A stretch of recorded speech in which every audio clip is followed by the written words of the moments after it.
Hello guys, good morning, જય માતાજી, welcome back to my channel. કેમ છો બધા? આઈ હોપ કે તમે બધા મજામાં જશો ને હું પણ મજામાં જ છું. તો નાહી ધોઈને ફ્રેશ થઈ ગયા છે અને હું બજાર જવા માટે તૈયાર થઈ છું.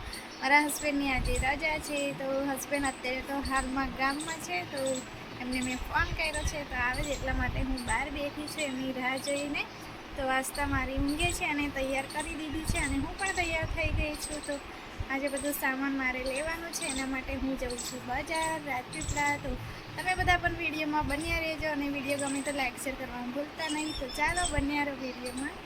ત્યારે મારા આવી ગયા છે અને તૈયાર થવા ગયા છે. તો તૈયાર થઈ ગઈ વાર હું અહીંયા આરામ કરું. તો અંદર મમ્મી ટીવી દેખે છે. આજે ખબર નહીં પિક્ચર જોવા બેઠા છે. આજે ફ્રી છે એટલા માટે, વરસાદ પડી ગયો એટલે કંઈ કામ નથી આજે ખેતર. અને નાસ્તા પણ હજુ નહીં જઈ ગઈ અને મારું પણ ઘરનું કામ બધું જ થયું છે, એટલે હું પણ અહીંયા થોડી વાર બેસું, આરામ કરી લઉં. ઝાડુ તૈયાર થાય એટલી વાર બહાર આપીશ ને ખુદ જ. ના ભાઈ, ફૂલ દેખાય, જો સામે પણ દેખાય, આસ્તા દેખાય. શું ગઈ હતી પાર્લરમાં આઈબ્રો કરાવવા, ત્યાંથી હું આવી ગઈ છું. મોં પર જેલ લગાડ્યું એટલે ચમકે જ મોડું.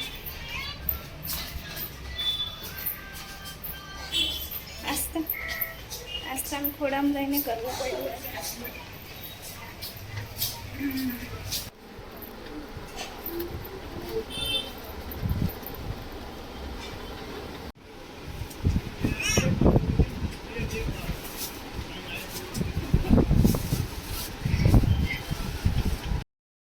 તો ગાઈસ, પાર્લરમાંથી અમે આવી ગયા છે અને લાઈનમાં આવ્યા છે.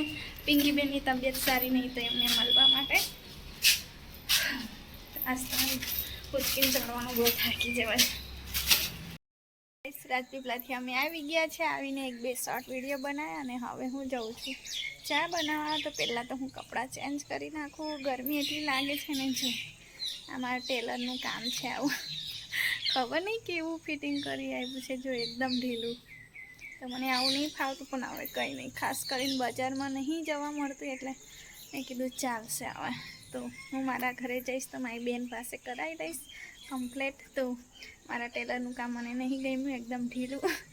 તો ચાલો કપડાં ચેન્જ કરી દઉં ને ચા બનાવી દઈએ. 5 વાગી ગયા છે અને અમે ખાઈએ છીએ તરબૂચ.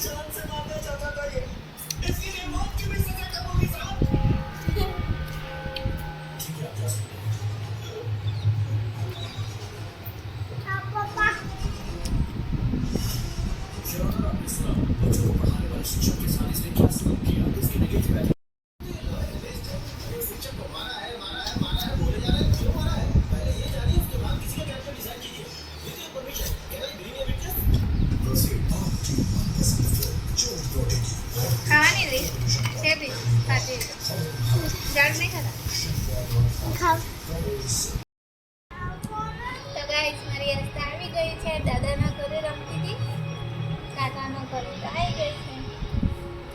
બોલે હાય, અને હાય બોલવાનું બોલે. બહુ ખુશ થઈ ગઈ એને કહીએ ને હાય બોલ્યું. જો ગાઈસ, આ છે મમ્મી તીક્ષાનો કપડાનો ઢગલો. તો આમાંથી નહીં પહેરતી તે કપડાં મેં આજે કાઢી નાખું છું સાઈડમાં, કેમ કે કબાટમાં જગ્યા જ રહેતી નહીં. તો જો બધો કબાટ મેં ખાલી કરી દીધો છે. તો હવે આ કામ આજે કરી દઉં. જો ગાઈસ, કપડાં મેં ગળી કરીને વ્યવસ્થિત મૂકી દીધા છે. આ ખાલી 2 દિવસ રહેશે ને ત્રીજા દિવસે હતા એ વાત થઈ જશે. તો બધાના ઘરમાં એવું જ થતું હોય. તો ચાલો હવે બીજું બધું કામ કરીએ.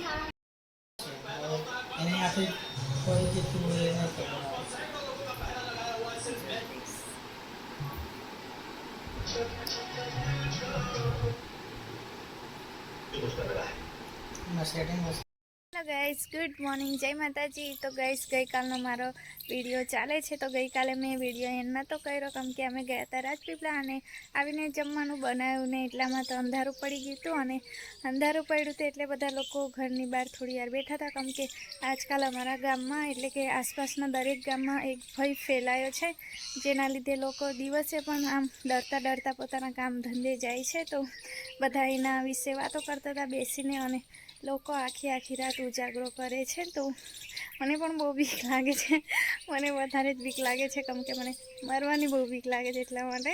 તો એના માટે તમારે આવનારા મારા વિડીયો જોવા પડશે. તો હું એમાં તમને વિસ્તારથી કહીશ અને વિડીયો મેં આજે જ શૂટ કરીશ પણ આવતીકાલે આવશે. તો આજે આ જ વિડીયોમાં તમને કહેતી પણ વિડીયો બહુ લાંબો થઈ જશે એટલા માટે તમારે આવતા વિડીયોમાં તમારે જોવું પડશે કે શાના લીધે લોકો આખી રાત ઉજાગરો કરે છે.